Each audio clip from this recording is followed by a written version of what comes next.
Professeur Omar Faye maa ngi ñëwaat ci yéen tamit daa ngeen wax ci coronavirus bi mais me tourner un peu ci maître El Hadj Diouf maître par rapport à l'actualité politique gis nañ fii quoi qu'on puisse dire on va dire ay réconciliation ay alliance en perspective ñu gis président de la République tasoon gouvernement bi am ñeneen ak ñeneen ñu mu indi ci biir gouvernement bi muy alliance bu ñu noté peut-être par rapport ak certains opposants ñu doon woowee ay opposants est-ce que mën nañ jàpp tey jii ne que dafa am un peu reconfiguration sur la scène politique.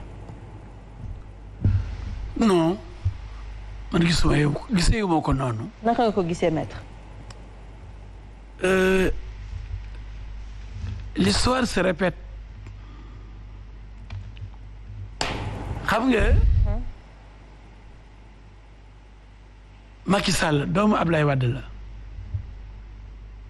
Idriss Seck doomu Ablaye Wade la.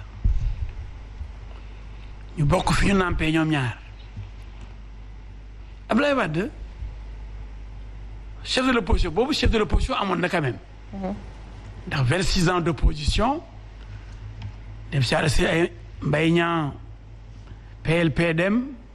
Majhemout Diop dem daa nekk Ablaye Wade moo fi desoon Dansokho ak Bathily ak Savané te yemuñu woon doole mais ñu seetlu ni. ñaari yoon Ablaye Wade dugg na ci gouvernement Abdou Diouf. ànd ci d'ailleurs bu njëkk bi ak Idrissa Seck ministre du commerce. Ousmane Ngom ministre de la santé.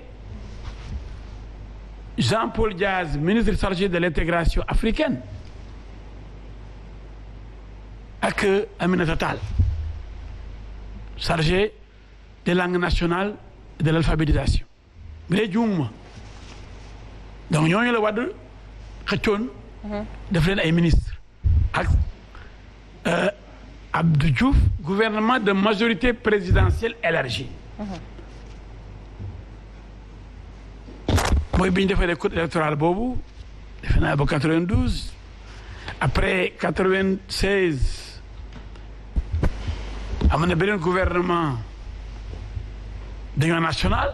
waa da ñëwaat dugaat élection yi jege si mu génnaat ñoo jàkkaarloog Abdou Diouf en 2000.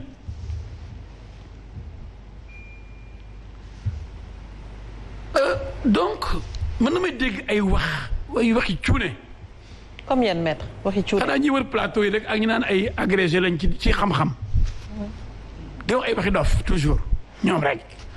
nan kon Idriss Seck bu demee ci waa jooju Macky Sall xëy na benn boulevard lañ ubbil benn booy wala xëy na kooku mooy nekk chef de l'opposition ma ne Ablaye Wade kon bi mu duggee ci Abdou Diouf dafa perdroon poste chef de l'opposition posture bi mu yore woon dafa ko nangu woon ci moom am na ñoo bëriwutoon xam-xam di Savané léegi comme moo bañ a dugg ci gouvernement Abdou Diouf Savané mooy incarner vraiment l'opposition gars yi dañ ko fàtte Landing Savané bi Bathily duggee nekk ministre de l'environnement Dansokho dugg nekk ministre de l'urbanisme Abdoulaye nekk ministre d'État sans portefeuille yooyu fi lañu fekk benn Landing Savané ma ba ñu dugg ci ñi nga xam ni il pesait quelque chose quand même dans ce pays là alors Savané duggul mais Savané masul am boobu léegi masul dépasser 1%. Pourtant donc le fait nga radicaliser wu mais yow yaay guerrier doo dugg taxul nga am doole par contre li ñu gis mooy Wade ba mu duggee ba am doole dafa ñëw daaneel Abdou Diouf. kon déjà dugg rek taxul nga bañ a nekk. opposant tey jii taxul nga dee ñëpp dañu indi dee na dama leen expliqué ay dof yu bëri la ñuy wax fi ci dëkk bi damay surprès bi di reer rek di reer ñi am xam-xam ndax xanaa histoire lan lay servir du leçon. man de ba jàng dañu leen histoire leçon la war a servir mais nag am na ñoo xam ne seen bëgg-bëgg luy jël rek ni lii mooy li war a am ndax kooku lañ bëgg mu nekk liñ bëgg mu nekk léegi ma ñëw ci Idriss Seck. Idriss Seck ku foog dafa dof ku ne yow yaay dof nii baayam defoon ba nag Abdou Diouf ba am doole ba ñëw daane ko est-ce que loolu nekku ci xelam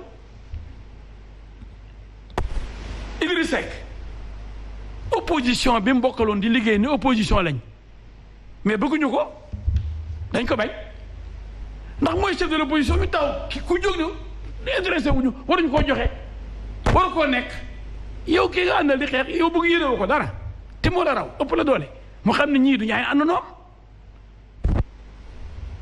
déglu fi may waxee ñam bokkaloon xeex bi. ci terrain bi ñu ci ëpp ñëpp bi ñu déggee di milliards ay milliards de nekk ci statut chef de l'opposition seen biir yi commencé daw seen xol yi commencé but à gaz.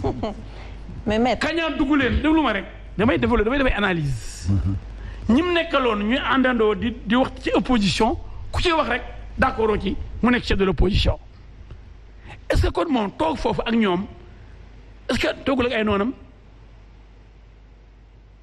ku ne nag wax na ci te Idi du dof de Idi du dof.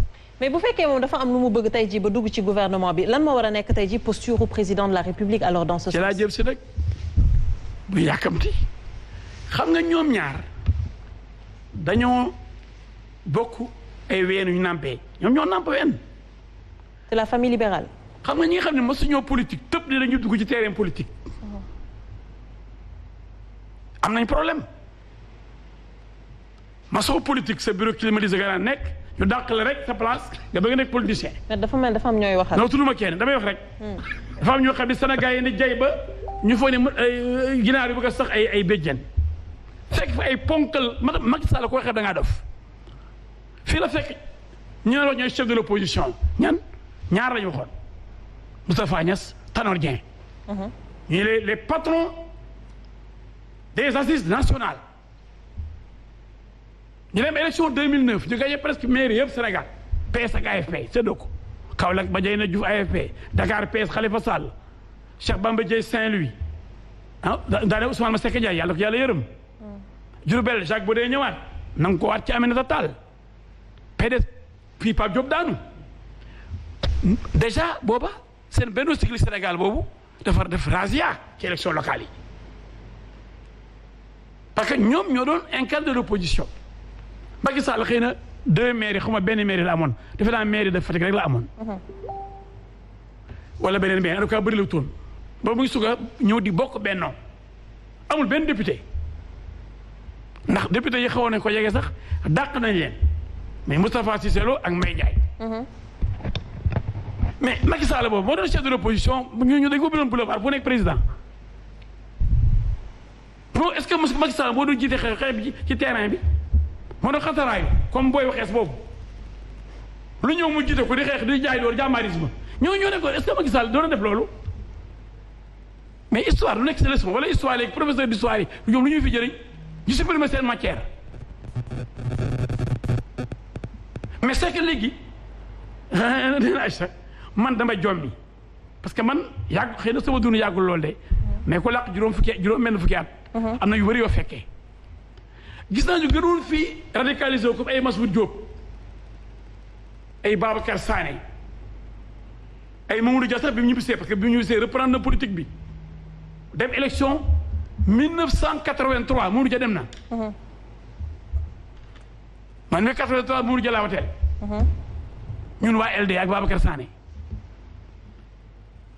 ñu gis yi doon ñafe ay Massoud Diop kenn ci ñoom mënu am 1%. est-ce que kon Sénégal gën fee rëy làmmiñ gën fee jaay guerrier tax na nga gagné élection ñu koy gagné mooy parti de masse moo tax parti de gauche di ça va ne nga oote mais duñ mës a dem fenn parce que foofu laa commencé théorie yi neex na trop. mais maître lan nga bëgg wax foofu exactement parce que c'est important également qu'on se pose des questions suñu gisee kii di Idrissa Seck dem dugg ci entre autres on va dire rejoindre majorité bi c'est normal qu'on puisse analyser wala poser des questions par rapport à la chose. dafa gis ne kilifaam ki ko jàngal politique nee na l'intellectuel le plus diplômé du Caire au Cap. Idrissa Seck parle je le cite la seule constante ki ko jàngal dugg na ñaari yoon gouvernement Abdou Diouf. génn du ma gagné Abdou Diouf. donc moom day dugg pour que 2024 mu mën gagné. loo ci xam yow candidat wu. loo ci xam si du dof ku teg Idi dof rek yaa dof bi ci des man kay fi ma naqari añ ma ko. leneen moom ma ci naqari. parce que Macky Sall mën na nommer Idrissa Seck fu ko neex wax dëgg yàlla. comme Abdou Diouf nommé woon na Abdoulaye Wade fu ko neex. parce que nag moom lañ fal ab Macky Sall nañ ko nangul.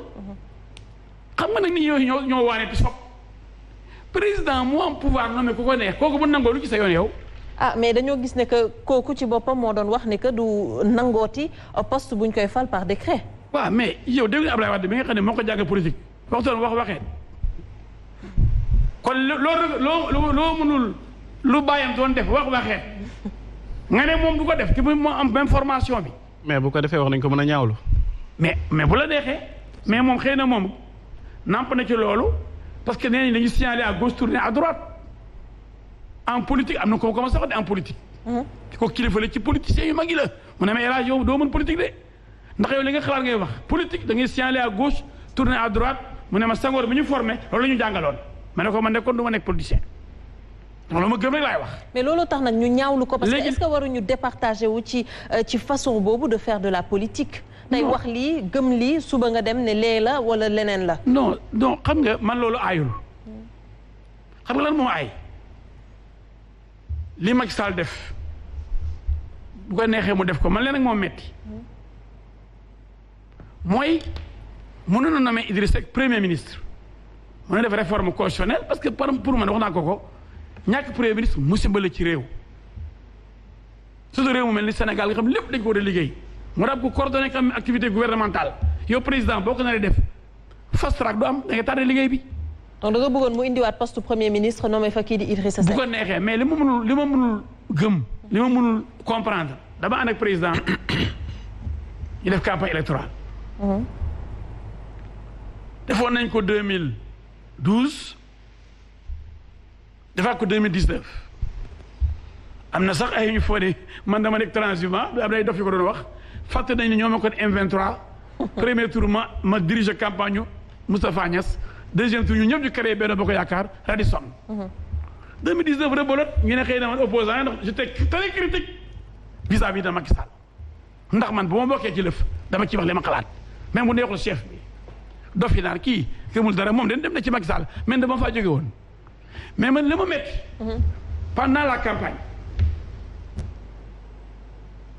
dañu ànd def tour du Sénégal. oui.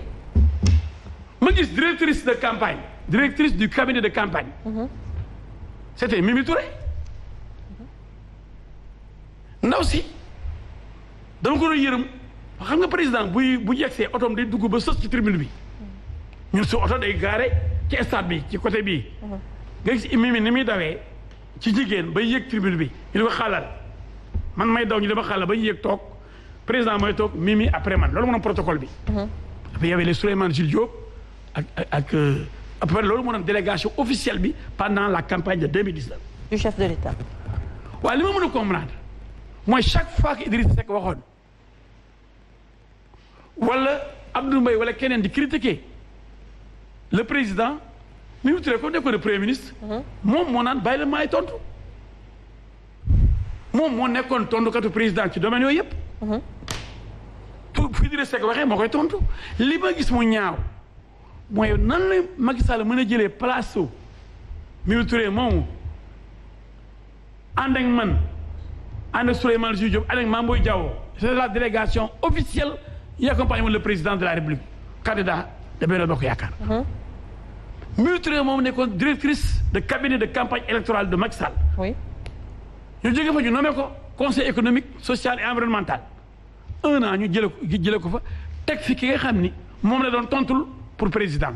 mais moo tax ñu bëri jàpp que loolu moo ñaaw pour man. loolu moo pour man ça c'est pas joli dafa ñaaw. est-ce que du